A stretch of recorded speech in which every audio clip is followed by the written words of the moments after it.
A lazy summer Sunday in the lakes area of New Hampshire, the perfect setting for reflection and admiration of all the gentle buzzing, not just of the bees, but of these.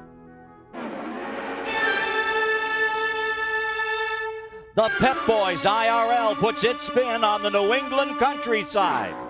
To date in '98, 4 races, 4 winners. Stewart, Sharp, Eddie Cheever, and Billy Boat are all very close in the point standings, but not as close as last year's finish. Cisterna goes to the high side. There, nose to tail, off the corner, nose to tail. Who's going to win it? By Today, join us in the historic woodlands of New Hampshire to find out which driver will answer the bell.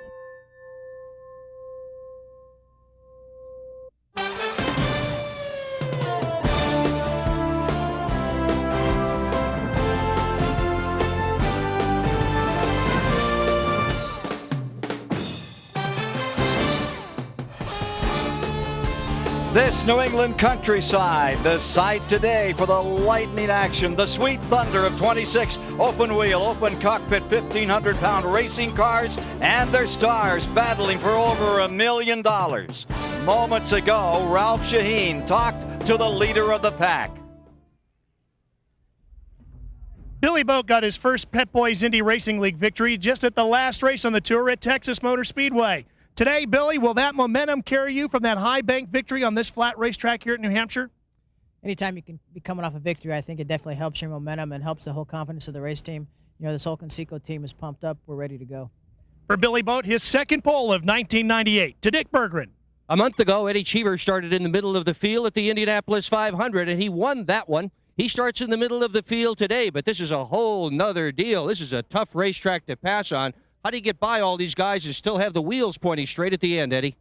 I've been working on that one all morning, and I'm not quite sure how you're going to do it. But this is one of those courses where you got to take care of your equipment as you do all of them. But it's probably the shortest oval that we race on with the tightest corners. So where you really work your tires very hard and your engines very hard and your brakes. So you've got to make sure you have something for the last final sprint. Drivers say this is the toughest racetrack and the one that favors the best drivers. Average speed of over 160 miles per hour per lap, 200 of those laps upcoming, and we're just about set for the command to put this race underway at New Hampshire International Speedway.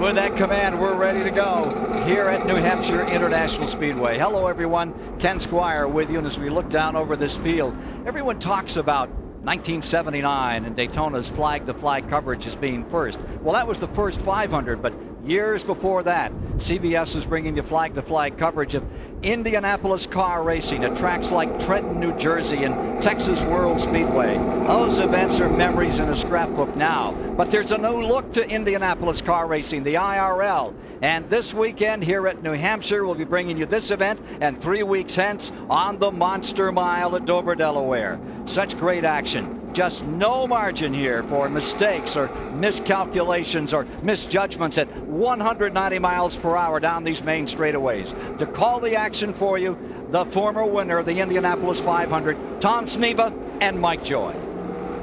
Thanks, Ken, and hello, everybody. Well, most of the drivers in this series got their start on the short ovals of America. And Tom, this is going to look like one of them today.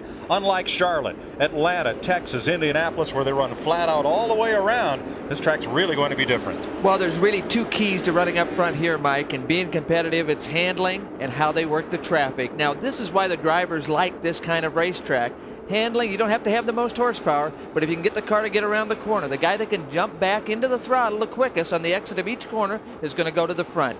Traffic, you've got to be able to anticipate and predict what's going to happen with that traffic in front of you before you actually get there. Going to be a tough race for these drivers over this 200-mile distance. Some of the folks will have an eye on today. Robbie Buhl is the defending champion of this race. Scott Sharp, a winner already, a co-leader in this series with the Kelly Racing team, a new team this year, had some great success, and I think they're going to get stronger as the season goes on. Tony Stewart in his last 9 races, 2 wins, but also 4 times he's failed to finish, often while leading. The points are close. Stewart and Sharp are tied for the point lead. Billy Boat, after his pole-winning performance here, picks up 3. He's only 2 points back than Jeff Ward and Davey Hamilton. Boat starts on the pole today. It's his 3rd pole in the last 6 IRL races. Billy Boat was also the pole sitter for the Indy 500. And Jeff Ward, the former motocrosser, makes his 2nd front row start this year. Buddy Lazier will share the 2nd row with co-point leader Scott Sharp. In row 3, Scott Goodyear and Tony Stewart, the Orlando winner. Row 4, 2-time Indy winner Arie Luyendyk with Kenny Breck, who is 3rd at Texas. Raul Boesel and John Paul Jr. share the 5th row. Eddie Cheever, this year's Indy winner, and Robbie Buhl, defending champ of this race.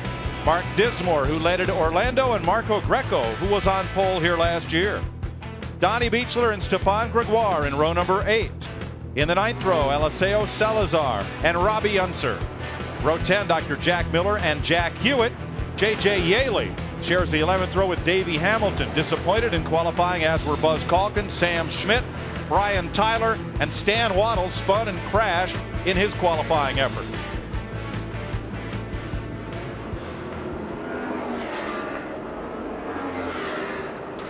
Chassis dominated by Dallara here. Most people feel they're a little bit better on the high-speed ovals. The jury's still out on these short ovals.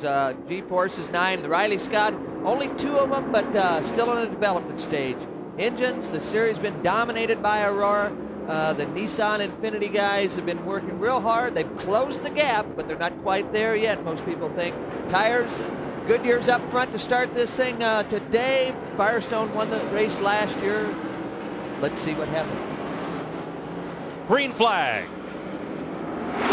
Billy Boat, that's Jeff Ward in orange on the outside, and they're 4 wide approaching turn 1. That won't work for long. They're still 2 abreast, exiting the turn. And it's Ward with the lead. Jeff Ward, well out in front of Billy Boat. Up comes Scott Sharp in that red, yellow, and black machine, challenged by Buddy Lazier, the purple car to the outside. Here comes Tony Stewart. The number 1 in yellow, and 2 cars are in the wall in turn 4. Move out, pace car. Actually, Mike Groff was one of those. Kenny Breck in one of Floyd's cars. 14 to turn 4. That's the voice of Mel Harder, Car IRL 10 control was official. involved. They might want to check it. Car That 10 team is, smoking. that frequency monitored by the teams as well as all the officials and rescue crews. Smoke from one car, heavy, heavy smoke. That's John Paul in the 10 car who was involved in that situation. So we don't know if he brushed the wall. There's Jack the Miller. doctor. Jack Miller has spun to a halt as well. So 3 cars are involved in this opening lap incident. Miller is off on the back straightaway. This is Kenny Breck, A.J. Foyt's driver, who did connect the wall at turn 4. We're also told that Jack Hewitt spun on the pace lap but recovered and rejoined the field. A.J. Foyt, owner of Kenny Breck and Billy Boat's cars. Now Miller was not involved in the spin, Jack Miller, but rather he slowed and pulled off the course at the exit of the road course. It's used here by the SCCA sports cars and the motorcycles. That's one of the Infinity powered cars, so we're not sure what kind of problem Jack had. 21st at Indy. AJ had a little treat today, hopped in one of those AJ Watson Indy Roadsters that were here for the vintage celebration this weekend and took a few laps with a big grin.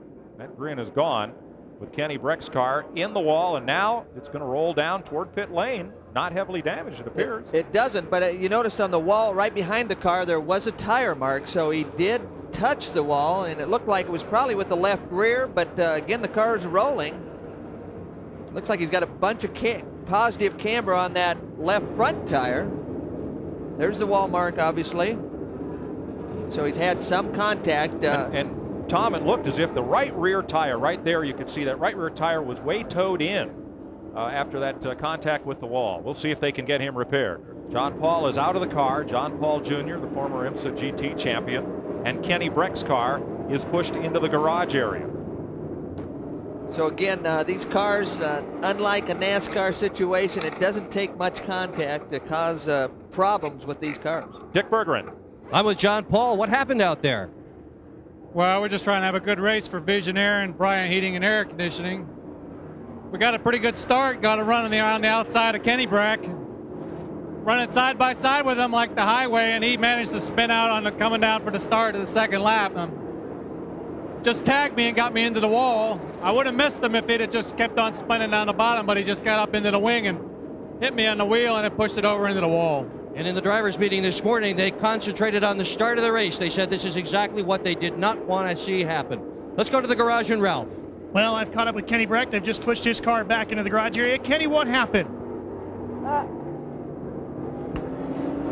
It was just purely I can't hear.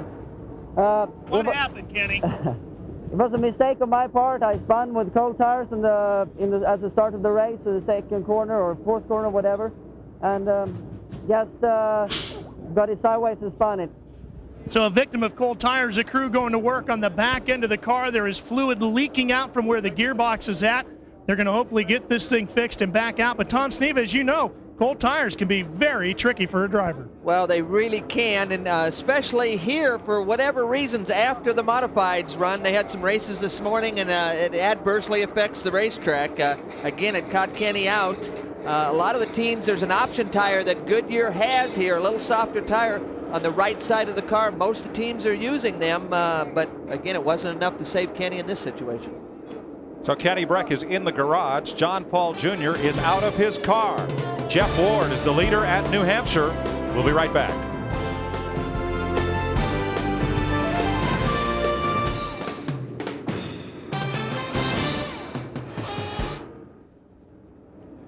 Seven laps completed at New Hampshire International Speedway. Kenny Breck and John Paul Jr. out of the race after a turn 4 crash, with Breck losing control here.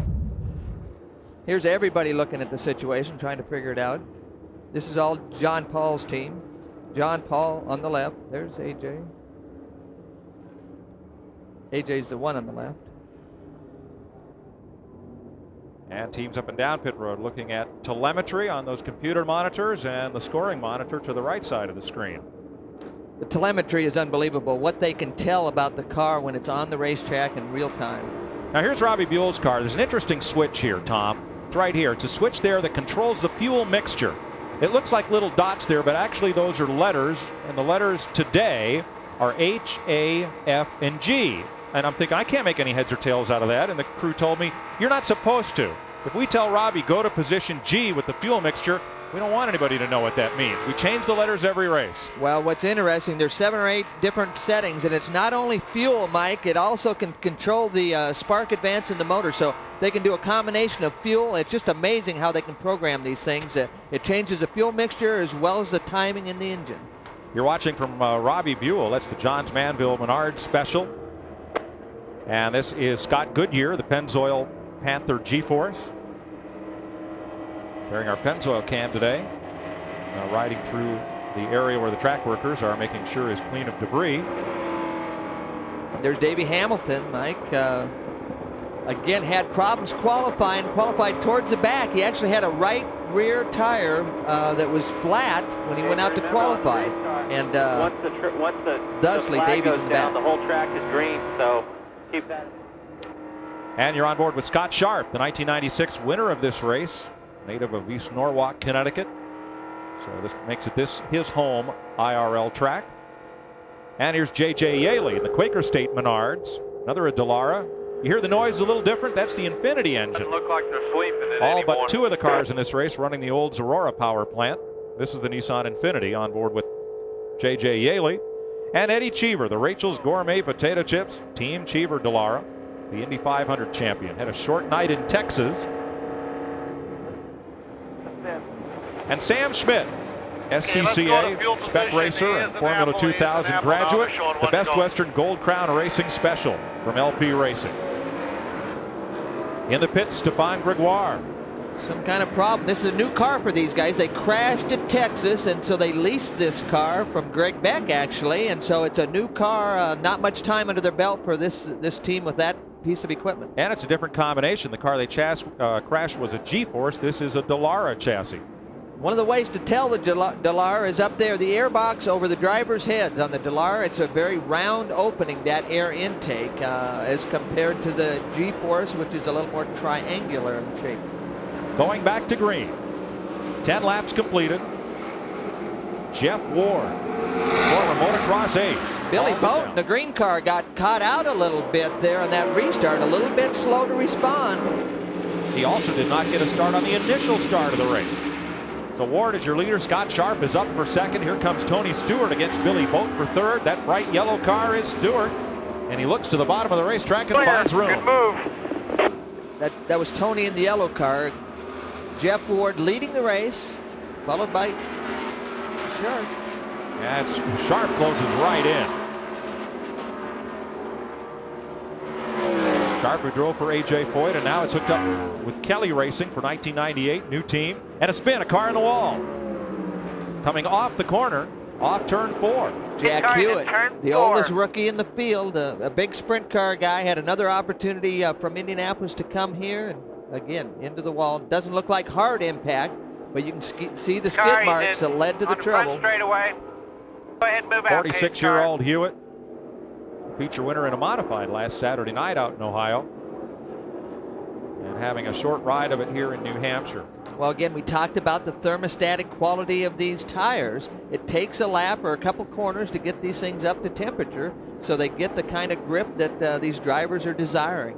And we didn't have these problems in the morning warm-up practice, but just before our race, the NASCAR Modified Tour ran a 125-lap feature, won by series champion Mike Stefanik over Reggie Ruggiero.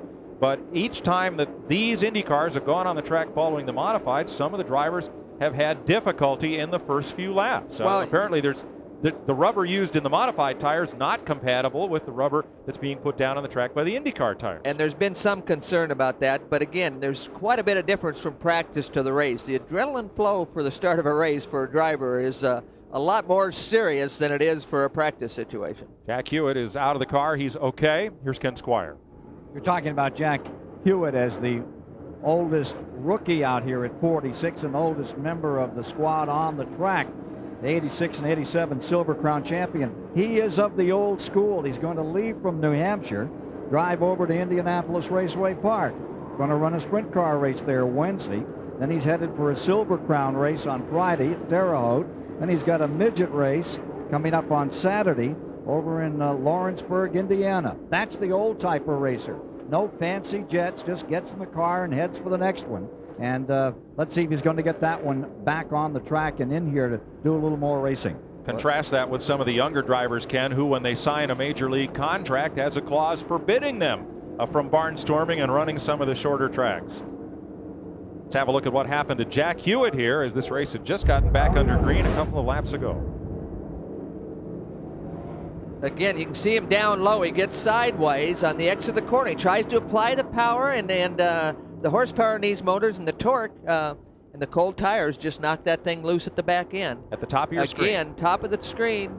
You can see him already jumping sideways, and again, his day is done. And unfortunately, he's going to have a little more time to get to that next race than he wanted. Winningest USAC Silver Crown driver, 20 career victories and 42 sprint victories entering the season. But Hewitt having a tough time today. So we're under caution for the second time today at New Hampshire. Jeff Ward now leading Scott Sharp, and Tony Stewart will be right back. We're back at New Hampshire, 17 laps complete, most of them under caution, the most recent for Jack Hewitt. Jeff Ward is the race leader. The IRL has a very interesting system to alert the drivers when the caution is out. Here's Ralph Shaheen. Take a look at the circle on Eddie Cheever's dash. Inside there, you'll see two blinking yellow lights as Eddie approaches the crash scene. The lights go on, giving him a warning. And when you're traveling close to the speed of a football field per second, you need all the warning you can get. This comes from race control. Upstairs, high above the racetrack, IRL officials flip the toggle switch, which cues all drivers' systems from Delphi, this little box right here, that there's a problem on the speedway. The box itself is mounted in the nose of the car. The little lights right here on the dash that gives the drivers an extra second of warning there's a problem on the speedway. Dick Bergman.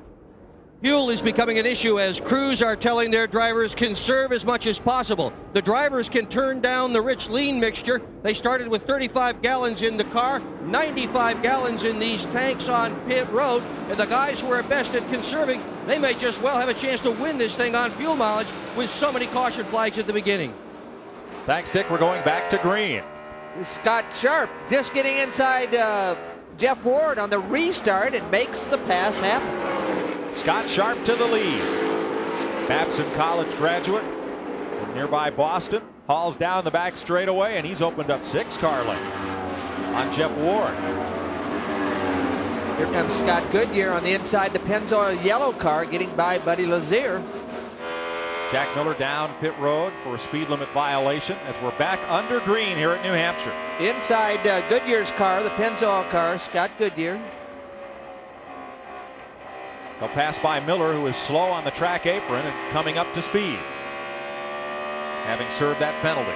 20 laps complete.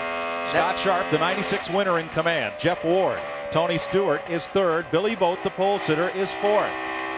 That's Billy Boat right in front of your of Goodyear's car right here. That's who Goodyear's looking at as we speak. Oh, you can see the dust on coming off of Billy Boat. Entering the corner, he might have got up in the gray a little bit. Looked like he took a real late entry into that corner, down to turn 1. Back straightaway into turn 3. This track is shaped like a paper clip. Long straightaways, tight turns.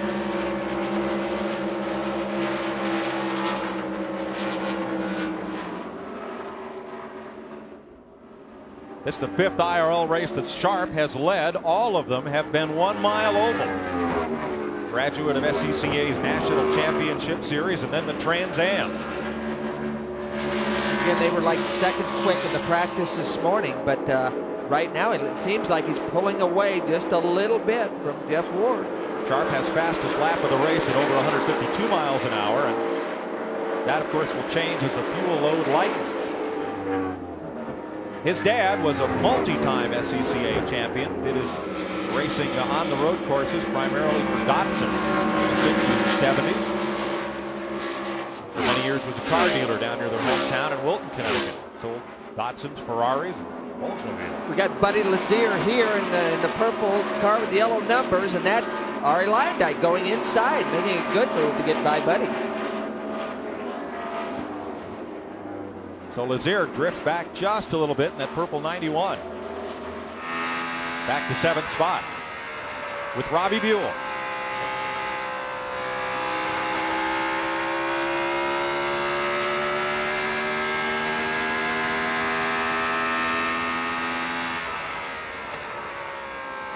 Robbie Buhl looking ahead to that same pack of cars. So that's Lazier just ahead in 91, and past him Lyndike. There they are, approaching turn 3.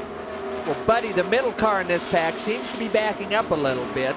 Buell's catching him. Lyndike just went by him. So, again, right at this point, he's talking to the crew, trying to let them know what that car is doing so they know what adjustments to make when they have an opportunity to stop and try to correct the situation he's facing. They're in lap traffic already. That's Stan Waddles, the black car. And caution again, up toward the wall there was J.J. Yaley. Start and finish line. And Yaley's going to squeak across the track to pit road, but he caught the wall in turn 4. This is the other Infiniti car. Again, it doesn't look like heavy contact because the thing's able to roll to a stop. Stefan Gregoire, who's also on pit road, Yaley passed coming in. Gearbox is broke. Need the rear cover in the gearbox. You hear him talking about a rear cover in the gearbox. Did it hit the rear box?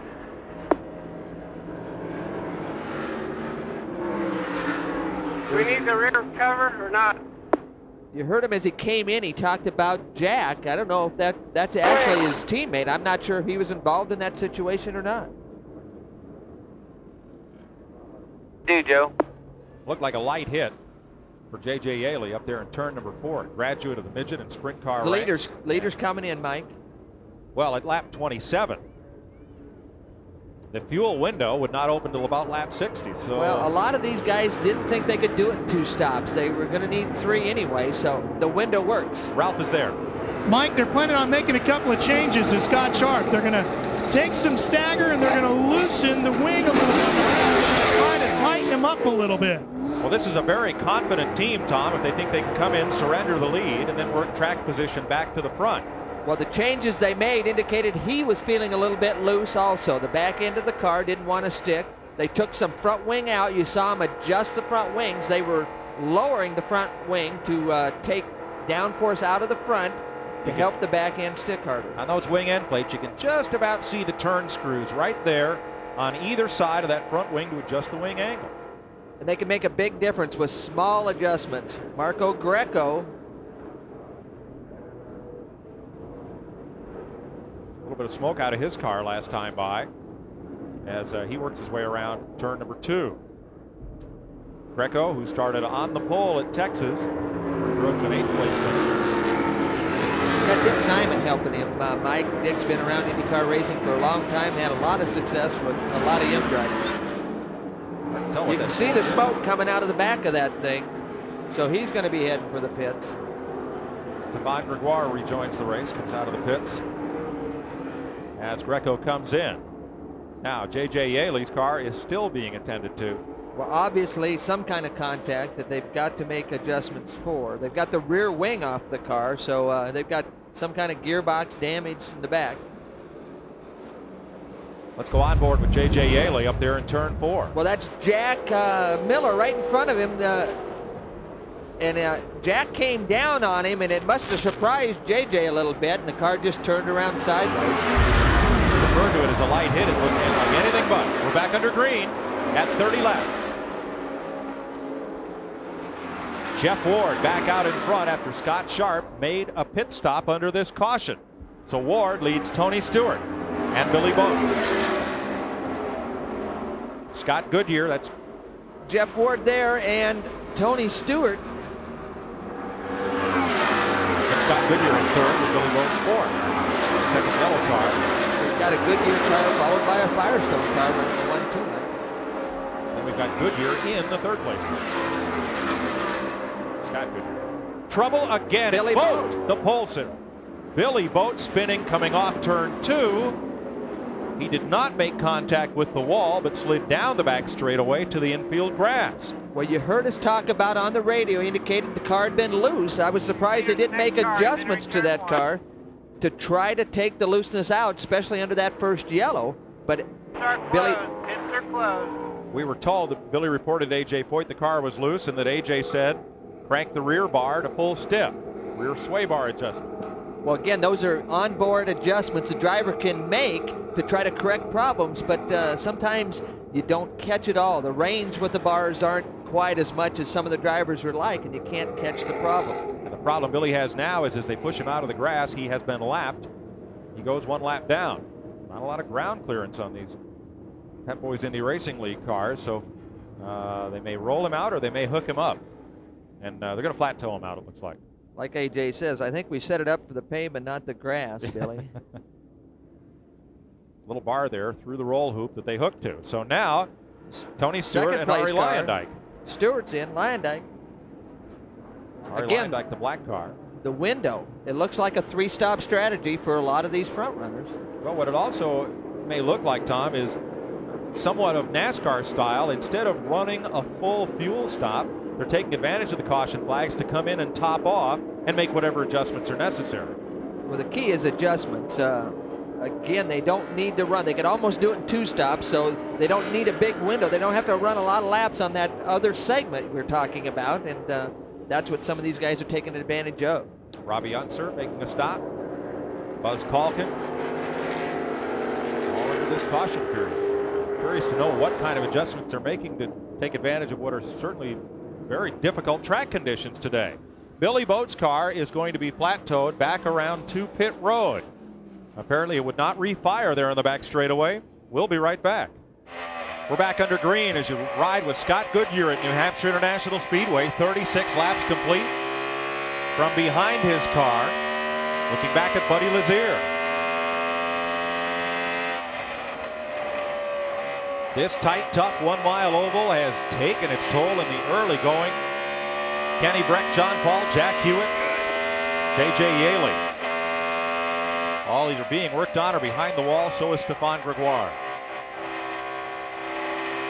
If you listen to the engine, he tries to get back after the throttle on the exit, but he has to wait on it. He has to wait. And that's not a great feeling from a driver's standpoint. You want to go, but you can see him blur, but it just won't catch him. It won't grip, and so he's got to wait on it. Jeff Ward there in orange and white. Scott Goodyear in yellow, reeling him in. Yeah, he's not getting away. Scott, on the restart, I noticed from the in-car that he got a little bit loose under acceleration. So he had to wait for the temperature of the tire to come up, and as it has, he's starting to close the gap on Ward. Well, is Jeff Ward tiptoeing around after what's happened here so far? Well, you're never tiptoeing. It feels like you are. You're always digging, you're scratching on these short ovals. You're just on the edge of control all the time. Here we're down the front straightaway inside Scott Goodyear's car. He gets out of the throttle as he enters turn 1. He's turning the car. Now he wants to get back into the throttle. And you can hear the quicker he can get back in, the faster he goes. Down the back straightaway, same thing. You roll out, getting into turn 3. You dive it to the bottom of the racetrack. You turn. Now you're trying to get back after the throttle. The longer you wait, the slower you go. Looks like getting off the corner well then really is the key here. For sure. The faster you can jump back in the throttle, the quicker you go to the front of the pack.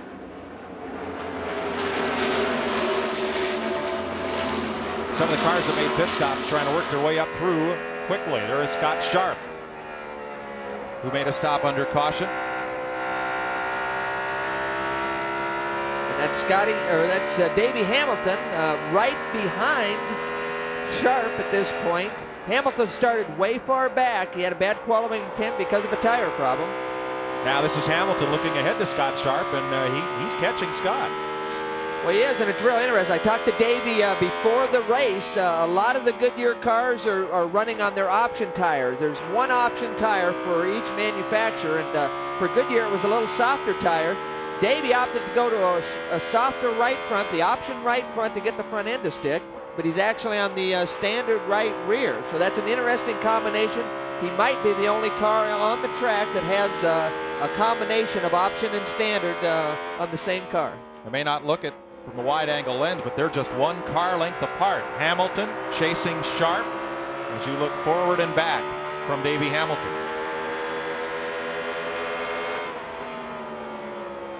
Interesting scenario with a lot of the leaders taking advantage of these first couple yellows, some staying out, some opting to go.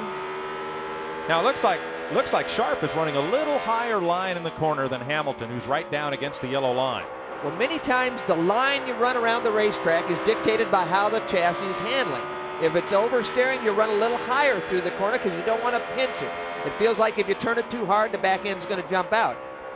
Conversely, if the car's understeering, you have to use up a lot of the racetrack. Dive it to the bottom and give it a lot of room to slide, the front end to slide as you exit the corner. Another thought is that, Sharp's background is road racing. He takes that high late entry and then late apexes the corner and then drives off it, just like you would on a road race course.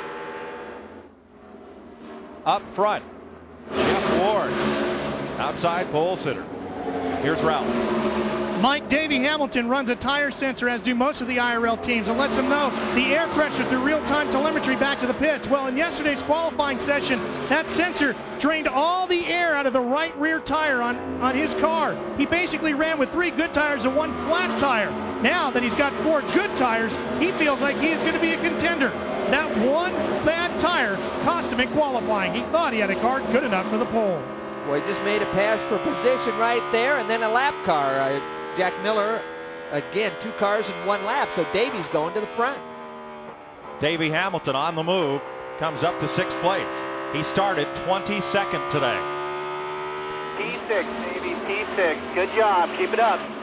6th place, he's radioed. Good job, but there's a lot of psychology going. You try to keep your driver pumped up, and, sometimes it doesn't take much. Here's Tony Stewart. And Stewart, after making a pit stop, has climbed up to 10th place. Let's do a little pack racing here. going to make it 3 wide through there. Well, again, traffic is a big factor. Clear. Some of those cars have wider toothbrushes than others. Oh. Stewart on the move. Works to the outside. Clear. Greco. Here's spotters letting him know he's clear when he's passing cars. It's hard to see out of these things. The mirrors are real small, so it's important to have good spotting. All right, Stewart has cleared this pack of traffic as he has now climbed up to 9th place. There's Lyondike just went through, who was with Stewart a few laps ago, but traffic has separated them. Robbie Buhl has one IRL victory, and it came here a year ago. That is Davey Hamilton trying to inhale Robbie Buhl. Well, this is out the back of Buell's car, and Davey's all over him, makes a move to the inside. 5th place. You can see right out here, Buhl isn't giving up the spot easy. But off the corner, Hamilton has the line and the position.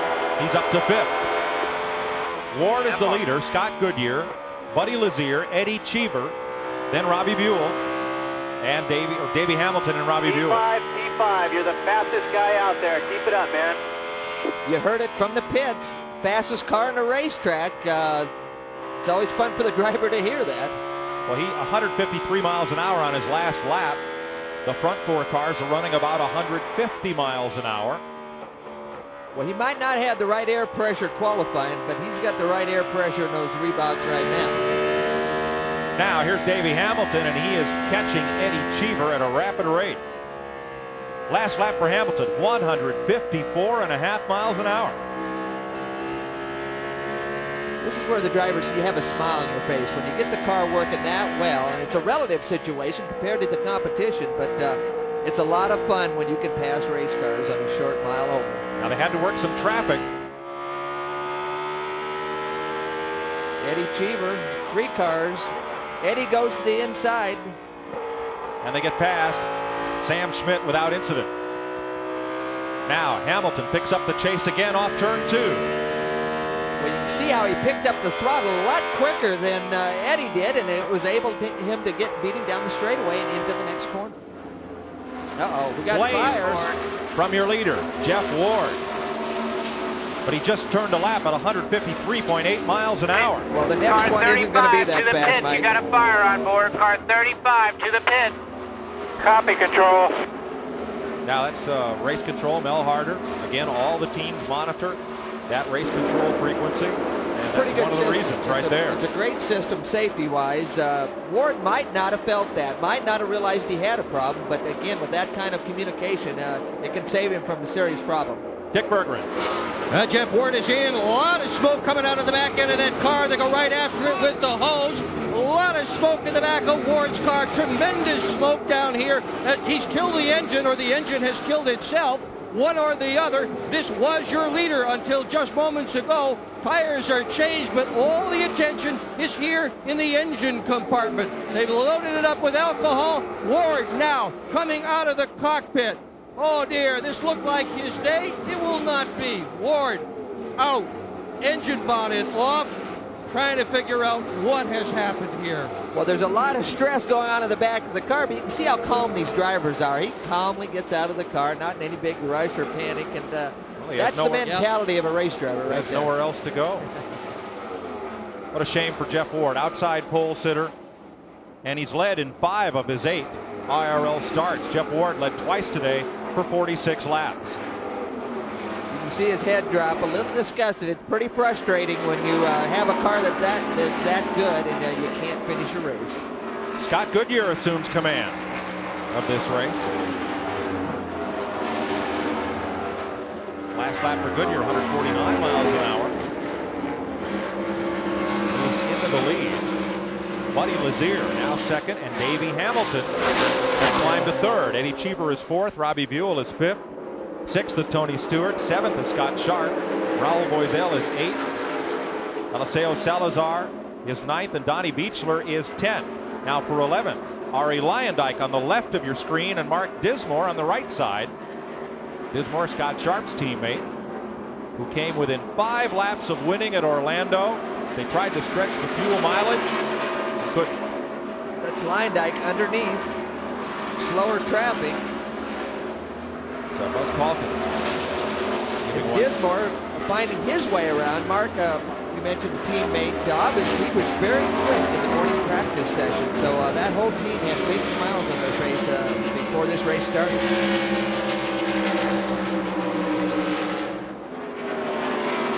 Dismore trying to close and keep touch with Lyondike, but working that race traffic allowed Ari Lyondike to open up a couple of more car lanes. Now for fourth place, that's Cheever, that teal-colored car, and Robbie Buhl in blue. You're riding with Buhl. Listen for the throttle. Listen for him to pick it up. Actually pretty smooth. No blurping of the throttle, so he just had to wait on it till it felt like it would go. Oh, a little wag of the tail from Cheever there. Right about where you got on the power.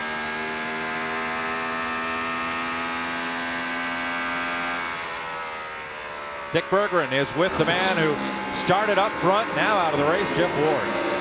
Well, Jeff, you ran awful fast, but then there was all the smoke. What happened to it? I think it blew an oil line or something, but it's too bad. We're really hooked up. Everything felt good. You know, we've been fast all weekend. It's just unfortunate, but, you know, it's just something you can't control, and we'll be back next week. But I'd like to say hi to my family at home and wish my wife's grandmother to get well. So let's head back and get ready for the next one. He gave her a good show, Mike, while he was out there. Thanks, Dick. They're pushing Kenny Breck down pit road, trying to get him back in the race. If he runs a lap, he'll pick up a spot on the board. And if he runs 10, he'll overpass Jack Hewitt. Tight traffic at New Hampshire. Doesn't get much tighter than that. CBS Sports coverage of the 1998 Pep Boys 200 continues after this message and a word from your local station.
Back with you at the New Hampshire International Speedway. And after 68 laps, we've had 3 different leaders.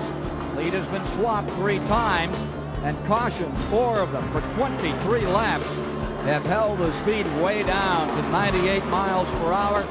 And 6 cars are back in the garage area. No word as to whether they have been officially had their numbers taken down or if they're going to attempt to get back on the track. Canadian Scott Goodyear continues up in front. But the story of the moment is the kid from Idaho, Davey Hamilton, who started 22nd here today, and he has been a rocket to the front, and he still continues to close by about a third, a second a lap on the leader. Let's go back to Mike Joy. Thanks, Ken. Hamilton up to second place. Tony Stewart, after a pit stop under the last caution, has now come up for third. Buddy Lazier is fourth. Eddie Cheever is fifth. Scott Sharp, Salazar, Boiselle, Beechler, Lyondike, Dismore fighting to stay on the lead lap here. Well, we're inside Davey Hamilton's car right here, and he's looking right ahead at the leader, Goodyear. So he's sizing him up. He's trying to figure out how Goodyear's car is handling compared to his, where the weak points are, where he's going to be able to try to take advantage of trouble right in front. Down the back straightaway. Jack Miller. Yep. Pits are closed. Pits are closed. Pits And are closed. caution has come out. Through. 51 drive through at 6-0. So Dr. Jack Miller Car 4's your leader. He's on the front straightaway. taking a spin. Car 5 will be your Didn't last hit car, anything, I don't car. believe. No, I don't think he hit anything, but he's caused some of these guys some stress here this afternoon, and now he just caused himself some serious stress. Fifth caution of the day comes out at lap 75. And this caution, a bit of a break for Ari Lyondike, and we'll check on Mark Dismore to see if Dismore was able to stay on the lead lap. He had been battling there, trying to stay ahead of Scott Goodyear. So at lap 75, now at least one team has taken the strategy of a 2 pit stop race, stops every 67 laps. While we were away, Robbie Buhl gave up a top 5 position to make his first of 2 pit stops, but Buhl stopped under green, and there he is, but he has fallen off the lead lap because of that strategy, Tom. Yeah, he has, but again, under the green, if they have to stop under the green, he can get that lap back without a problem if everybody stops under the green. But these yellow flag situations is a great opportunity to make your stop, even if you have to take one more. We'll see how it plays out. That flag indicates that pit lane is closed until the field is completely caught up behind the pace car. The yellow light system that Ralph showed you earlier, that light comes on the dashboard at the instant of caution, and the light goes out when the Indy Racing League officials open up the pits. Most drivers have that display right between the rim of the steering wheel and the cross spoke, where it's right in their line of vision. Right, and our onboard cameras, sometimes it's hidden by the steering wheel because of the angle. The driver can see it, but we have trouble with these onboard cameras seeing it. But sometimes it's going to be right behind the upper part of that steering wheel, and it's real tough for us to see that. And actually, some of the drivers would like that light to be a little larger. The bulb in the light is pretty small, and I think you'll see it bigger. All right, now Scott Goodyear had his right hand positioned by a button on the dashboard. That engages the cruise control. Yes, these cars have cruise control, so they don't exceed the 60-mile-per-hour pit road speed limit. Goodyear is in. Davey Hamilton is on pit road. Tony Stewart, Billy Boat, Robbie Unser, Sam Schmidt, Scott Sharp. First, second, and third, top to bottom. Getting serviced with fuel and tires. Quick stop for Scott Goodyear. Ooh, and almost a collision as Lyondike comes in, and they almost collide in the pit lane. That allows Davey Hamilton to get out of the pits first, followed by Goodyear and Tony Stewart. Goodyear just barely beat Stewart out. All the yellow cars there together. Boy, tense moment, Tom, with one car entering the pit, one car exiting the pit. That's a recipe for disaster. Well, it is, but I mean, under these situations, having a speed limit in the pits has really been a big safety factor for these guys. But there's a lot of traffic in a confined area, and you got to be heads up. Let's have another look. Look at these guys. Now they're battling for position. They don't know where they came to a blend line. There's a line at the end of the pits that determines who's ahead of who, and there's obviously some disagreement right now between these three.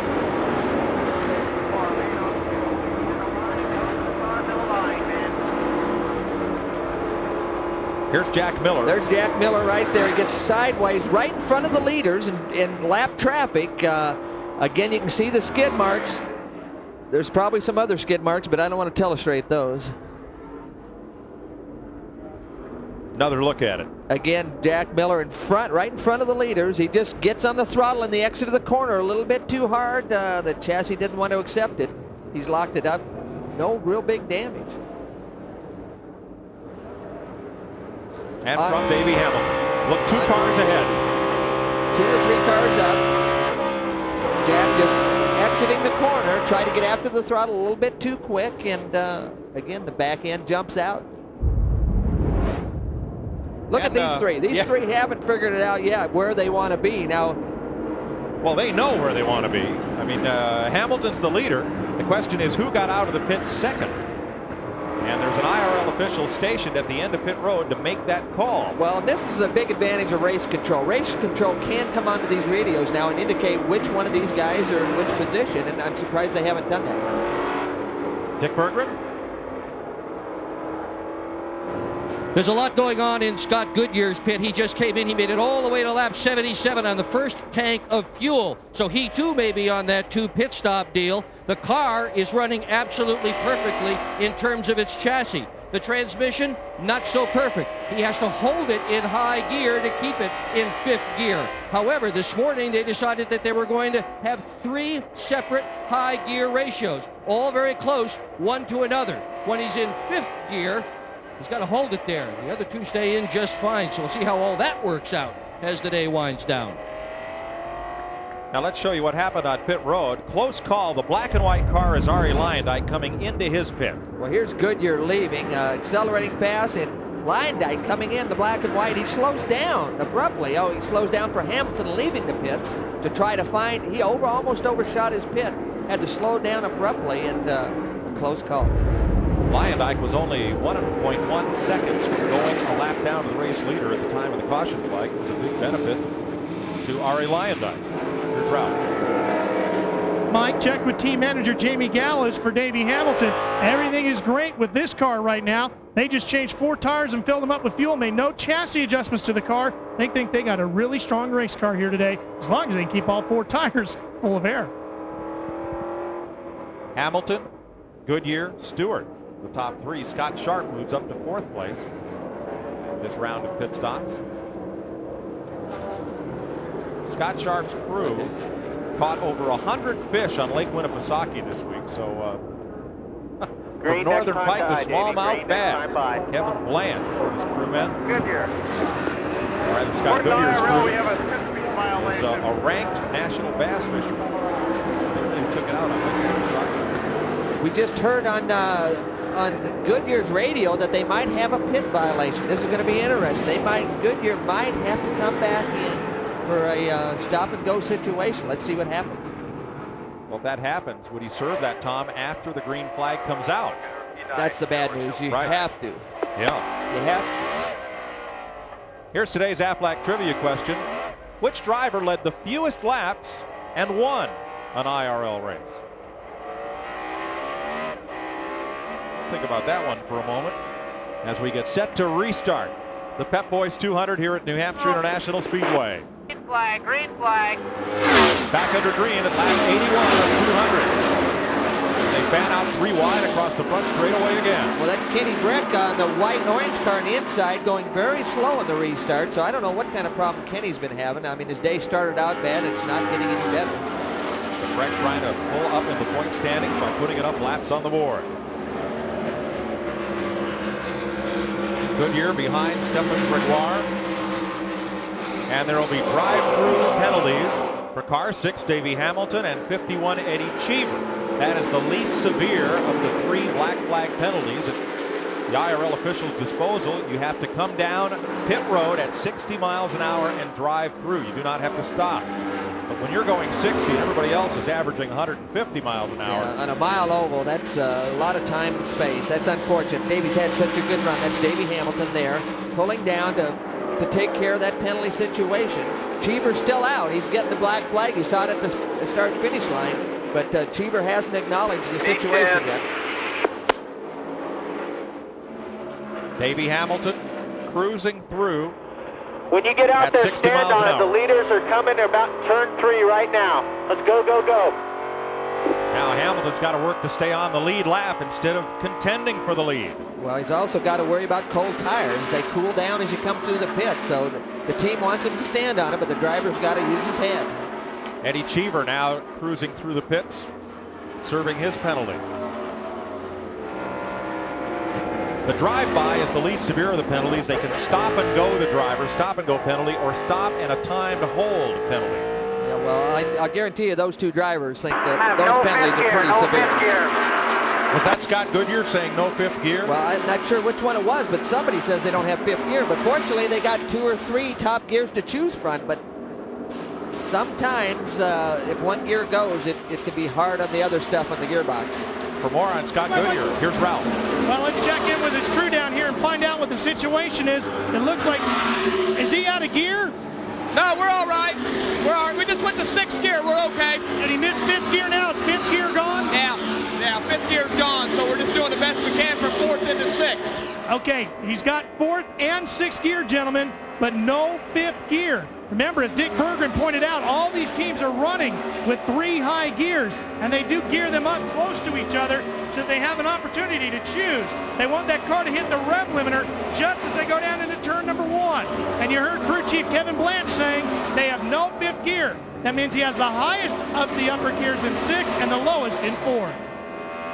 You have a 6-gear box, 3 to accelerate, and a choice of 3 gears to run with around this 1-mile oval at 150 miles an hour.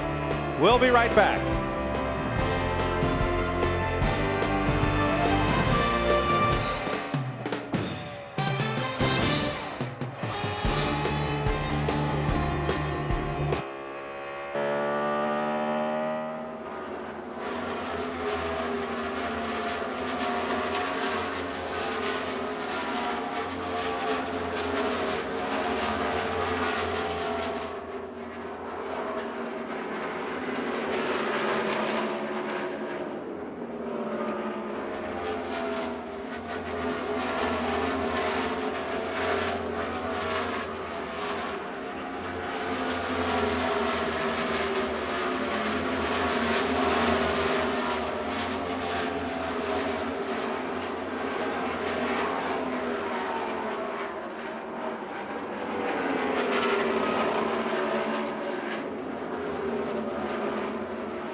Welcome back to New Hampshire International Speedway. Trouble turn 2. 2 cars, 3 cars have crashed. Car 1 is at the start-finish line. J.J. Yaley was one of those, and he was collected by you got 2 more cars 2 to come by. others. 3's your last car, then 1's your leader. 6th caution of the day. Pits are closed. Pits are closed. A lot of damage. That's a heavy hit Looks right like there. Billy Boat there. This is probably Donnie Beechler. Billy moving around in his car. Yeah, he got hit up high. Yes, it is Billy Boat. A tough day for the pole sitter and our Texas winner. This is J.J. Yaley getting out of his car. He got caught up in this whole mess. Now, J.J. had just returned to the racetrack. They replaced the rear attenuator and put a borrowed rear wing on J.J.'s car, and he had just come back into the race. Well, he wasn't really up to speed, so he could have been a factor in how this thing got started. But J.J. wasn't up to speed of the race at that point. Indication is that Yaley took kind of a lazy spin up there in turn 2. Boat came into him, and Donnie Beechler, looking to avoid him, piled in. Well, in these mile ovals, it's so tight, Mike, that a small problem can lead to big trouble, and you can take a lot of people with you. Look at the back of Yaley's car. You saw a new attenuator and a wing borrowed from Dr. Jack Miller's team. Let's see what happened. Look at the very top of the screen. Top of the screen. There's JJ there. He's getting sideways, getting into the corner, and it's starting to stack these guys up. Oh, he just clips. Is that Boat that he just clipped? I mean, Billy probably thought. Oh, that's Donnie Beechler piling in on the inside. Yeah, Beechler was real late. Here's another angle. The green card's already backwards, spinning. This is towards the end of that situation. This is at the very end of that whole mess. Donnie Beechler had a really tough crash in Texas where he ended up upside down in that fifth lap incident. Again, this is after it's pretty well gone through. Yaley started that right here. Yaley starts it. He had a slow spin, went to the outside, and then they just started stacking up behind him, and the guys didn't quite catch it quick enough. Been a crash-filled day here at New Hampshire International. 97 laps complete. We are 3 laps shy of halfway. Tony Stewart has become your race leader. We'll be right back.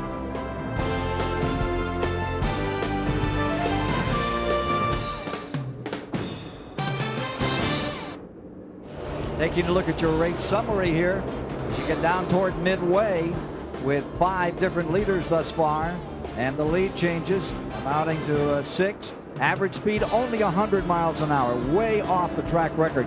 And there's the obvious reason. 6 cautions for 32 laps in the first 100 miles of racing here at New Hampshire International Speedway today. That's the full story on this race as we come to halftime. It's been yellow fever from the very beginning, lap number 1 until now. One of the major stories here for sure is Scott Sharp up to 3rd spot. This is really his track. Scott, and let's take a look at Stewart taking the lead right now. This is Stewart taking the lead. Moving around on the outside, and Stewart puts the move on the high side, gets around Goodyear, and that got him into 1st place. As we were saying about Scott Sharp, this is the track where he won his very first race, and he had his biggest calamity. He rolled over twice in the 2nd corner, right where this latest incident took place. And Scott Sharp, currently in 3rd, drove his very first race on this track back in 1986 on the road course, and he won it that day as a teenager. Let's get back to Mike Joy. Thanks, Ken. Tony Stewart has now led 15 of the 18 Pep Boys IRL events in the history of this series. Robbie Buhl made up his lap, Buddy Lazier had just been relapped before the yellow flag came out. So Robbie Buhl, is with that 2-stop strategy, is back on the lead lap. We're under caution at New Hampshire. We'll be right back.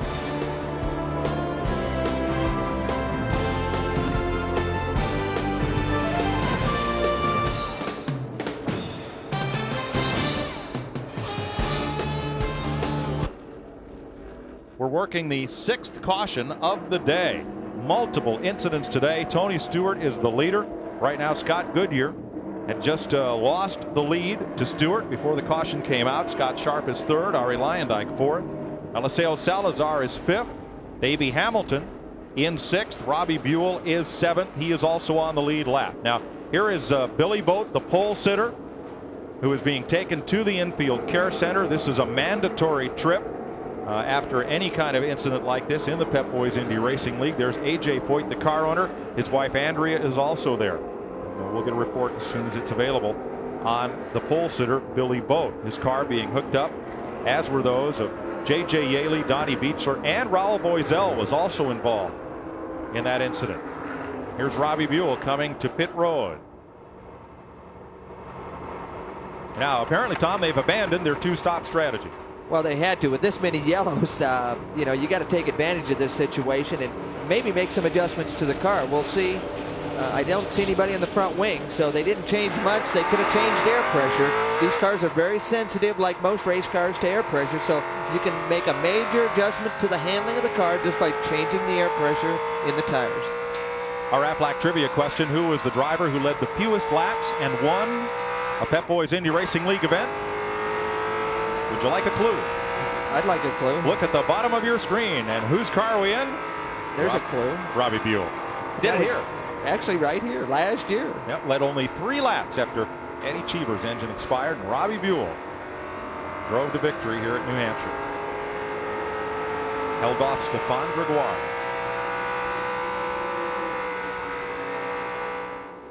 We're under caution at lap 106 as they service Eddie Cheever, and Billy Boat's car goes by on the hook back to the garage area. We'll be right back with you with the Pep Boys Indy Racing League on CBS.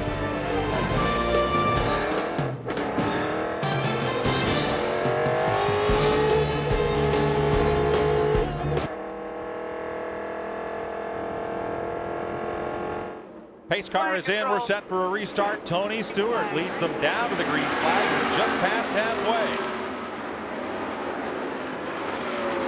110 of 200 laps. Williams is here next in line. Scott Goodyear. Second place car. Trying to reel in Tony Stewart. This is onboard Sharp's car here. You can see his hand off the wheel. Looked like he might have been going for the gearbox. He's one of the drivers who told us they expected to be trying different gear ratios, running fourth, perhaps fifth or sixth gear as track conditions would warrant.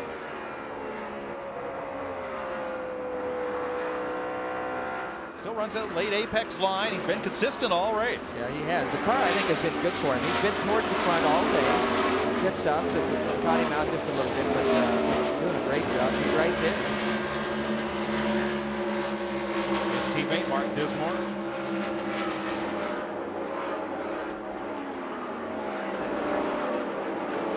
And let's check with Ralph Shaheen and one of the drivers who was involved. That would be Raul Boisel, who's just walked out of the infield care center. Raul, are you okay, and what happened? Yeah, I'm fine. I think it start pit was spin at the end of turn 2. I went low. It was okay. Sadly, Billy Bolt just went across and don't have place to go. So I think maybe he tried to avoid the guys in front too. Boisel had a new sponsor, new paint scheme for this race. Mike Joy with Tom Sneva. Tom, a rash of yellow flag fever, some gearbox problems. What are we seeing today? Well, we're seeing a mile oval. You know, it's a bull ring. These guys got to scrape and grab for everything they can get, and traffic's a big problem. Somebody makes a little mistake and it magnifies, especially on a mile. Had a little trouble getting this one going. Several cautions right off the bat. Cold tires, track surface with a different rubber buildup from the NASCAR Modifieds that ran here at 11:30 this morning. Mike Stefanik, the winner there. He's a fellow who would look good in an Indy Racing League car. Let's have a look at the battle for fifth place. Salazar and Hamilton, they are not teammates, but they share the same sponsor. Well, they're actually different chassis too. Salazar and the Riley Scott. Again, there's only two of them out there, and Salazar is doing a tremendous job today, especially after not having that much luck qualifying. With Davey Hamilton, you're riding. I'm corrected. Robbie Buhl held off Vincenzo Sospiri for the win here 1 year ago. Here's Dick Burton. Well, the story on Scott Goodyear intensifies, Mike. You'll recall that earlier he had lost fifth gear in the transmission. That was the gear of choice. Fourth is a little bit too low. The one above that, sixth, is a little bit too high. The crew has said, please try to run it into lower gear. They are afraid that if he keeps shifting back and forth, that he's going to lose one of the pins in the transmission, and that'll be kaboom, the end of the day. But they have left it up to the driver, who has just lost one spot. Goodyear now down to third. He had been in second. Well, Dick, now they said the lower gear. That's interesting because the lower gear will turn more RPMs, cause the fuel mileage to go away, and might be a little harder in the motor. But again, do they think that's the easiest gear on the gearbox with the one that's missing? And as you said that, we just saw him shift, so Scott Goodyear trying to pick a gear to run here. Salazar and Hamilton battle for fifth place. Well, Davey's had a tremendous race. Started way in the back, came right to the front, came to second spot, had a pit lane violation, had to do a stop and go, or a drive-through actually, and he's back in the hunt. Didn't lose the lap, which is unusual for a mile over. Still on the lead lap and going forward. This battle is 7 seconds behind the leaders, and look at the rush hour traffic. Salazar slips underneath Buzz Calkins, and Hamilton closes right up. And this is what can be fun, both fun and frustrating for a driver on these mile ovals. There's always something happening. You got to be on your toes. You got to be looking ahead, anticipating what these other guys are going to do before you actually get there. Back up front, Tony Stewart works a little bit of race traffic. Diving on the low side there. He holds a 4-second lead on Scott Sharp. Stewart, a winner in Orlando, but has failed to finish 4 of the last 9 IRL races. There's looking for a bit of the advantage. And here comes Hamilton down to the inside. Salazar holds him off. Salazar, at age 19, was a national champion racer in Chile. To race in the International Motorsports Association. Again, this is a great job. Again, the Riley Scott, there's only a couple of them them out there, and they've been struggling. They're in a development mode, and they're showing some strut right now. Bob Riley and Mark Scott were late entrants to the Indy Racing League formula. Dallara and G-Force, the original chassis makers. Riley and Scott came along here Use the traffic, get late by in the this last guy. season. You can hear him on board to Davey Hamilton. Use the traffic to try to get by. 7 cars on the lead lap, and 2 of them, Scott Goodyear and Davey Hamilton, looking for their first Pep Boys Indy Racing League win. That's Davey, the second Reebok car on that line. It's interesting with traffic coming up right behind Davey is Robbie Unser. With a new sponsor today, Robbie Unser, part of the Cheever team, and Robbie's down a lap, but he's running as fast as anybody on that racetrack. 3/10 of a second between 5th and 6th. Now again, we stress these are not the same chassis, and these drivers are not teammates. They simply have the same sponsor. And the identifier, Salazar's car has the engine cowling, the top of it is orange.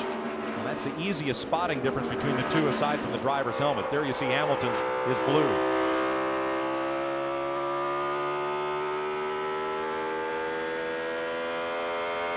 And Davey, with this since the last yellow, has maybe not been quite as dominant on the racetrack as he was earlier. So they might have missed a little bit on the tire stagger. Something has changed just a little bit that's causing Davey to not quite be as strong in this segment of the race. Davey's best known for his success in super modifieds. He won the Copper Classic at Phoenix in '95, the Super Modified Racing Association champ in '90, and the Copper World winner in '89. Drove for A.J. Foyt last season. This year's moved on, but all day he has been one of, if not the fastest cars on the racetrack. Well, he's fast enough to catch, but you know, it's one thing to catch another driver. It's another to try to get by. There's not much room out there. Moves underneath his old ride, driven by Kenny Breck, who was involved in the first incident of the day. Hamilton won the Bud Classic at Oswego, New York last year for Super Modifieds. For more on Davey, here's Ralph. Mike, this is Bob Nienhaus. He was in a coma when the race season began at Orlando. He was in the hospital during the second race of the year at Phoenix. The first race he attended was at Indianapolis. The team finished 4th, and he landed a major sponsorship in Reebok. Bob, is this team feeding off of the tremendous fight for life that you have here today? We feel real strong about the car today. Davey's driving terrific. We had a wonderful pit stop. Unfortunately, we got that black flag because we went too fast on the exit. But we're coming on strong now, and we think we can make it through the field. Mike, when you have a team owner like Bob Nienhaus, there's no way you give up just because you might be struggling at the midpoint of the race. I talked to crew chief, team manager Jamie Gallus. He says they're okay. They will find a way around Eliseo. Well, this team has some great communication, Mike. Davey, on one of the later yellows, after the penalty, they talked back and forth with the team manager, Jamie Gallus, trying to figure out how they could have had the problem, how they could have had this pit speed violation in the pits. And Davey went through it. He said, I was on the button on the entrance to the pit, but the excitement on the exit might have caught him out. He didn't remember if he actually had the button down, and that's where they caught him, on the exit of the pit lane. Tom, second place is closing up too. Here's Scott Sharp. Scott Goodyear is closing in on the second place car. We'll see if Goodyear can make the pass when we return. CBS Sports coverage of the Pep Boys 200 continues after this message and a word from your local station.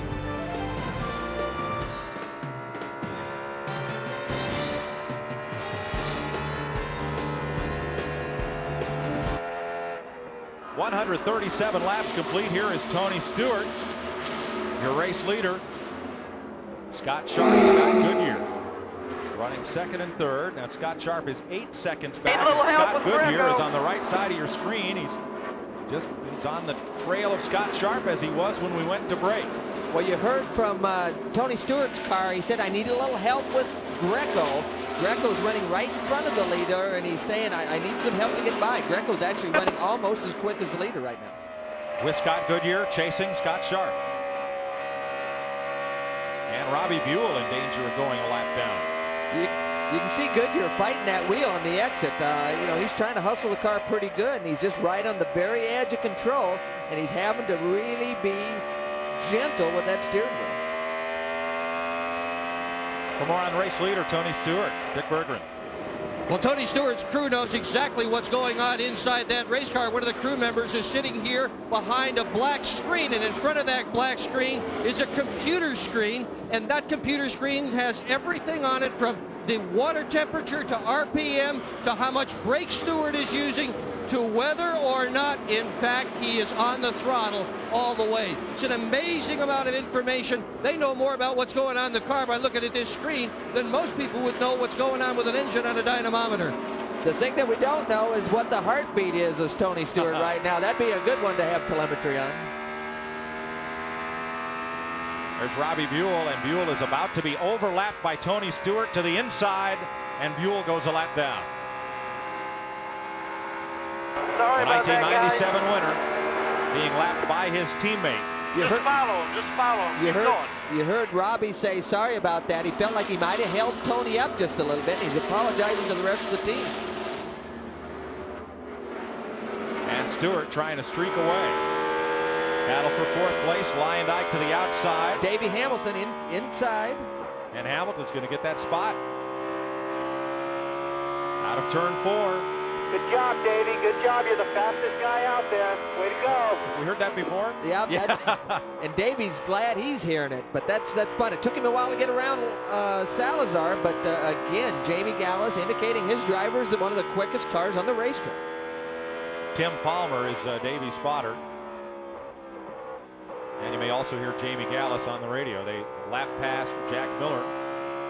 P4, Davey. P4. P stands for position, where Hamilton runs behind. Scott Goodyear in third, Scott Sharp in second, and Tony Stewart, your race leader. 6 cars on the lead lap behind Hamilton, Lyondike and Salazar. Robbie Buhl's just gone a lap down. Then Buddy Lazier, Mark Dismore, Eddie Cheever, and Robbie Unson. Sam Schmidt running in 12th place, 3 laps back. Pit. And Waters. Give me the same tires, exactly the same as what we got. That's Tony Stewart we're hearing. They're telling him to pit. He said, give me the exact same tires that I had. So Stewart will be in next time. That should hand the lead to Scott Sharp.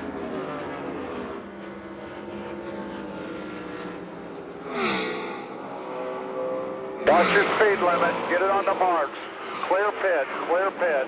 That's Larry Curry talking to his driver, trying to get him calmed down and slowed down. 60 miles an hour pit road speed. You can go to the end from and here, he's joined by Buddy Lazier, and Scott Sharp is also Dennis Weeks will be the most important guy here. He puts the fuel in. It's going to take him longer to do that than it will the 4 tire men, each of which has their own single wheel. They're not going to change anything. They can now go all the way to the end of the race. Boy, what a great stop. 12:20 for Tony Stewart. And Scott Sharp stalls it coming out of the pits. He ran over an air hose. That held the car. He may not have stalled it, but he did run over an air hose, hit the brake. They removed it. And here's Sharp coming down pit road with fresh tires as well. Well, that's just the beginning of the problems. If he ran over the air hose, they're going to call him back in and penalize him for that situation. So Scott Goodyear goes to the front.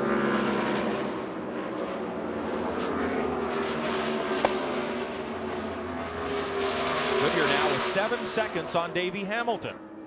That's the lead first to second. Ari Lyondike moves up to third. And Eliseo Salazar to fourth. Robbie Buhl is now fifth, and Buhl is back on the lead lap. Here's Salazar on pit road. 4 tires of fuel. He will give up fourth place to do that.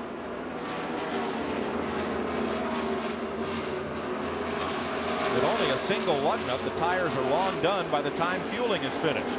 Well, especially later in the race, Mike, what happens is there's no tank pressure. There's not much fuel left in the tank, so it always takes longer towards the end of the race. The pit stops will get longer, number one, and they're always slower with the fuel than they are in changing the tires.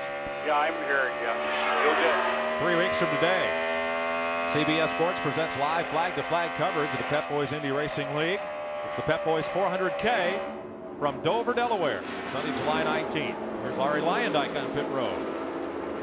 Well, that Dover-Delaware race, that'll be fun to watch. Cheever was there testing. He said it's like running around the inside of the salad bar. I just hope we're not using greasy Italian dressing that day. Saturday night, fireworks from Daytona. The Pepsi 400. All the NASCAR Winston Cup stars will be there. The stars come out at Daytona under the lights. And you'll also see NASCAR Craftsman Trucks on CBS next Saturday from Milwaukee, Sunday, July 12th from Nashville, Pennsylvania, and Saturday, July 25th from the new Colorado Springs Speedway near Pikes Peak. 152 laps complete as pit stops continue. Scott Goodyear's your leader at New Hampshire.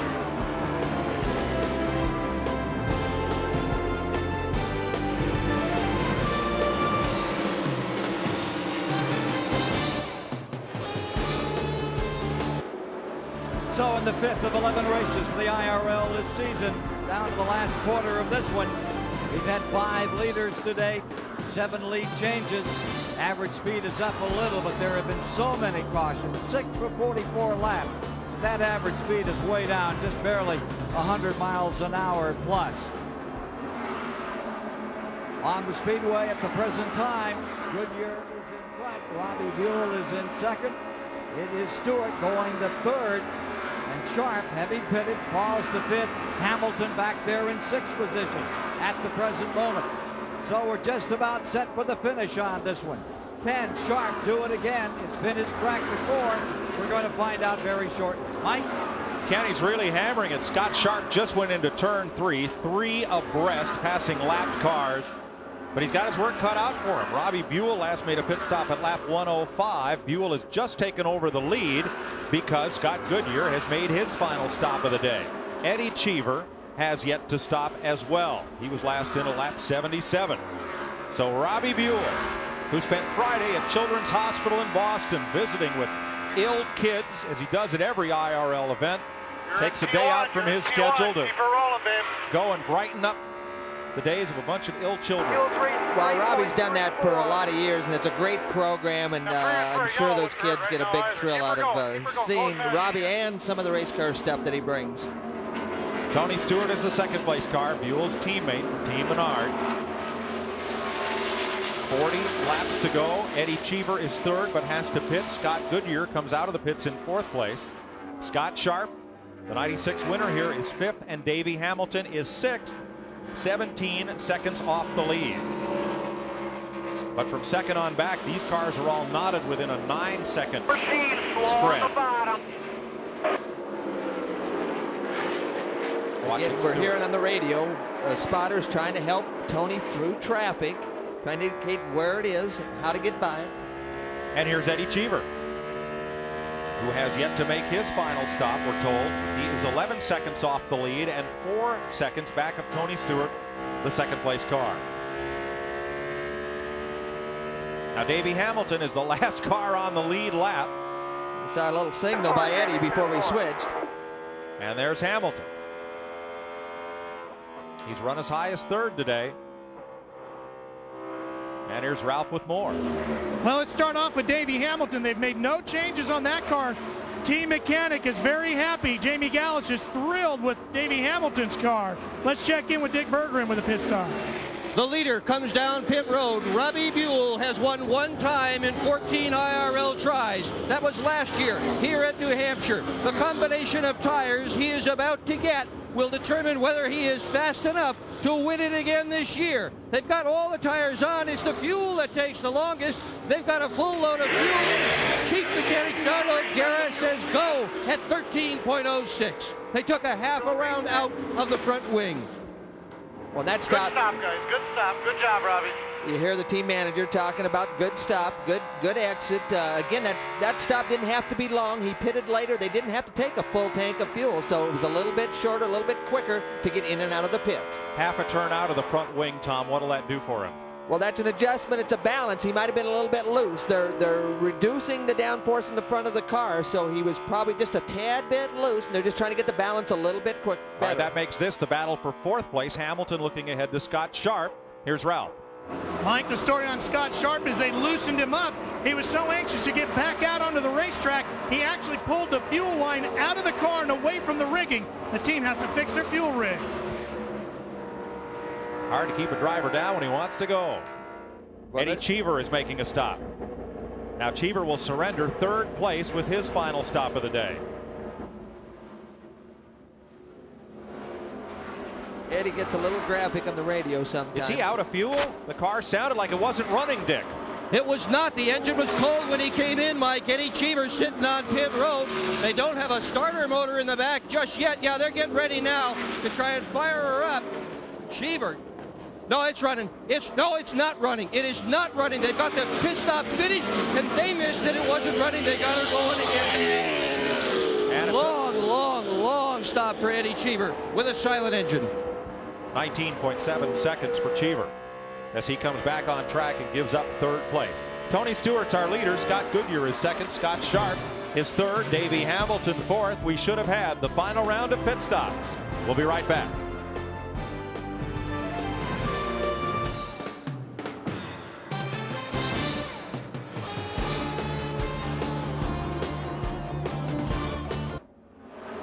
Welcome back to New Hampshire International Speedway, where 5 cars are on the lead lap to fight this out. Tony Stewart, Scott Goodyear, Scott Sharp, Davey Hamilton, and Arie Luyendyk. Here's the interval from Stewart. 4 seconds back to Scott Goodyear. Well, look at the traffic. They're trying to get through traffic. That's a key to this racetrack. And Scott Sharp is 6 seconds further back. He has his hands full of Davey Hamilton. On the bottom, clear. And then a long way back to Arie Luyendyk.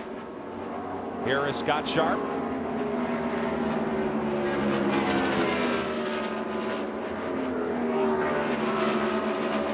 And Davey Hamilton had been right up with Sharp, but he had to work race traffic in the form of Robbie Buhl. So it's about a third the length of the back straightaway between those two. Now here's Luyendyk in the black and white car, about to have Tony Stewart pressure him to put him a lap down. Here's Ralph. Mike, the report out of Arie Luyendyk's pit is he's got too much battery voltage. Now, from what I'm told, Tom Sneva, that should affect the hydraulics of the car.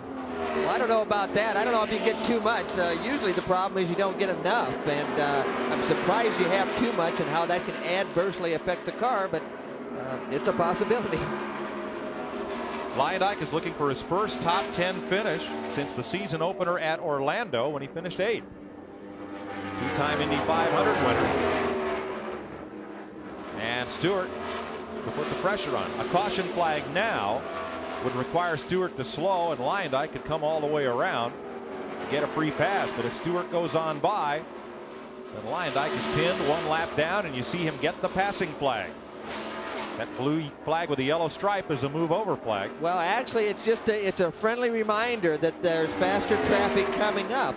You don't have to move over. You don't have to do anything. It's just sort of a warning situation to let drivers know that there's traffic around them. 20 to go, 20. As the drivers were told, 20 laps to go here at New Hampshire International Speedway. You're watching the Pep Boys Indy Racing League on CBS Sports.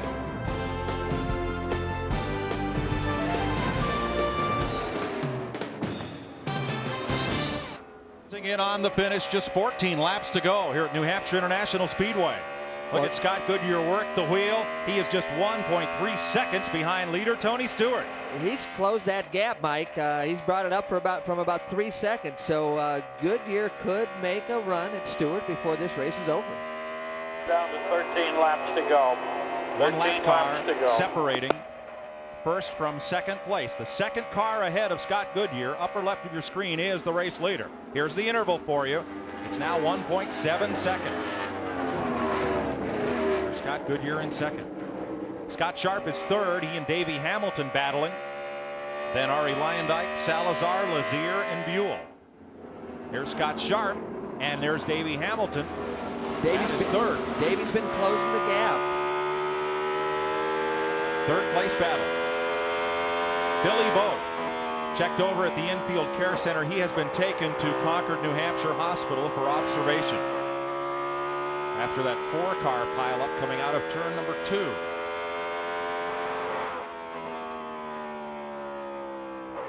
And getting a little closer at the entrance of every corner is Davey Hamilton. Well, again, you can see the traffic in front of Davey, and he's sizing up Sharp. They both have traffic to negotiate. Salazar just in front of Scott Sharp. Dick Berggren. Well, Larry Curry is just talking to Tony Stewart coming down the straightaway. He's team manager. Can you hold off Goodyear? Yeah, well, I think we're in good shape. We've just been getting held up by some lap cars, but when Tony's in clean air, he's great. Let's go to Ralph. Well, Kevin Blanche is a chief mechanic for Scott Goodyear. You're down on horsepower. I can hear the rev limiter. How are you catching him? I don't know. If we had another gear, I'm sure we could get by him, but we're plenty out of gear. He's just driving his heart out right now. Gentlemen, right now, it's all driver inside that number 4 making the difference. Remember earlier, Scott Goodyear lost 5th gear, so he has a choice of running in 4th or 6th. And again, they've chosen 4th. We talk about it being on the rev limiter. That's got to hurt the motor a little bit. It hurts the fuel mileage. Mileage won't be a problem because we've had so many yellows. He's got to make it 9 more laps. You're riding with Davey Hamilton. The car right in front of him is 3rd place Scott Sharp. Davey's right there.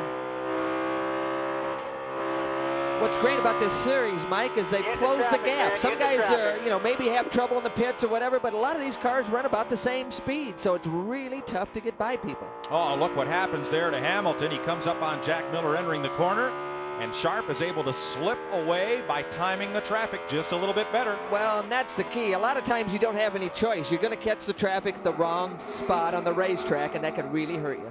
Leslie Goodyear looking on as Scott tries to rein in Tony Stewart. 1.9 seconds is the margin, 1st to 2nd. And back to the 3rd place battle. And again, Hamilton is balked. This time, Robbie Unser just ahead. Get it back. 7 to go. Well, Robbie's been go. running about as quick as anybody out there with that children's drink thing, a non-spill situation. But again, this traffic can be really frustrating for a driver. And that's what Davey Hamilton faces right now. Scott Sharp is driving away. Hamilton trying to get underneath Unser. He's got enough room. Now he's going to make the pass. 5 laps to go. Well, Robbie gave him room. Robbie's running good, but he gave him enough room on the bottom so he could go ahead and get on by. Tony Stewart, a 2-time winner in these last 9 IRL events. 2 wins, but 4 DNFs. Up on Miller. Hopefully get him on the straightaway. With Stewart the leader and Goodyear trying to close. There's your race leader. And the next yellow car, there's Scott Goodyear in 2nd. But look at the lap cars. Goodyear has to fight his way through. He has to get underneath Jack Miller in turn 2. When he caught traffic right in the middle of that corner, he caught Jack Miller right in the middle of the corner, and that had to slow him up a little bit. And then he'll have to get past Eddie Cheever, who is not one of the slow cars here. Meanwhile, Davey Hamilton's about to catch Scott Sharp again. There is still a lot of battling to go with 3 laps left here. Hamilton, that's Sharp dead ahead. That's 3rd place. I think he's actually got Salazar in between him now. And he does now. If you remember earlier, Davey had a lot of trouble getting by Salazar a little bit earlier in the race. And Sharp's pulled away once again. Hamilton could see him almost reach out and touch him, but lap traffic has been a factor. 2 laps to go.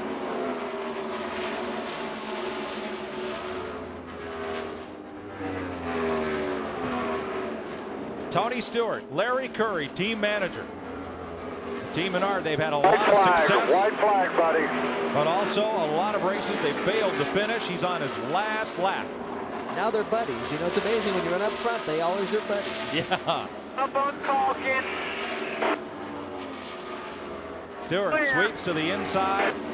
Buzz Calkin back straight away.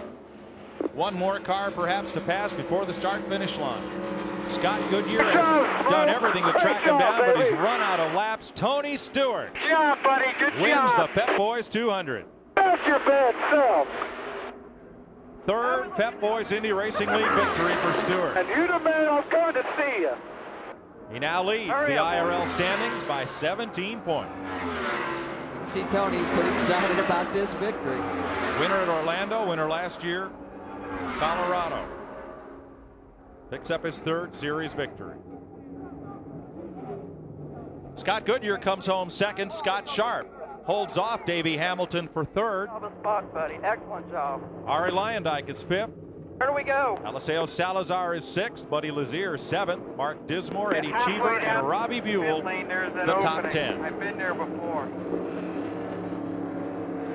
That was Robbie Buhl trying to help Tony find victory lane. Yeah, his teammate who won it last year.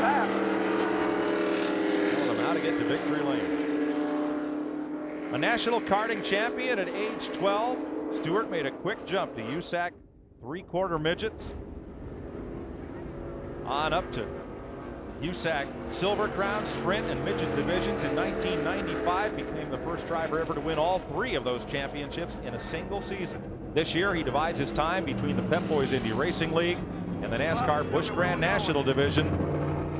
He'll move to Winston Cup full-time in 1999. Well, not completely full-time. I think we're going to see him at Indianapolis next year at least. I think so, too. John Menard making the trek to victory lane for the 2nd year in a row. Last year with Robbie Buhl, and this year he'll join this man, Tony Stewart, in the winner's circle. Let's go to the winner's circle, Ken Squire. Down here with Tony Stewart, 2nd win of the season. Finally throws her into neutral, takes off the steering wheel. Trying to get in here and get a word with him. Looked like a flawless performance after the first half. First half looked shaky for everybody out there, Tony. I'll tell you what, I can't thank this Team Menard crew enough. You know, Glidden and Johns Mansville and Callaway Golf, Simpson Race Products, all the people that are behind us. This car was excellent all day, and you know, we had great pit strategy. It was a driver's track today for sure, as slick as it was, but that's the way we like them. And you take control of the point standings now in the championship as we look toward Dover, Delaware. We want to stay there all year, so this is a good day for us. Congratulations on a great race. Let's go back to Mike Joy. Tony Stewart, the winner. Thanks, Ken. And a popular victory down there for Tony Stewart as Menard wins for the 2nd year in a row. Scott Goodyear is 2nd, Scott Sharp, Davey Hamilton, Ari Lyondike, then Salazar in 6th, Lazier, Dismore, Cheever, and Buhl. Robbie Unser and Sam Schmidt could run here for 12th place. You got to give a little bit of a call to Davey. You know, he came from the back to the front about 3 different times, had a pit penalty that cost him dearly, and but a great showing. Davey Hamilton moves up to 3rd in the points behind Tony Stewart and Scott Sharp. Billy Boat, Scott Goodyear, and Jeff Ward are the top 6. 9 lead changes among 6 drivers, 6 cautions for 44 laps. Scott Goodyear climbs out a tough ride to 2nd place.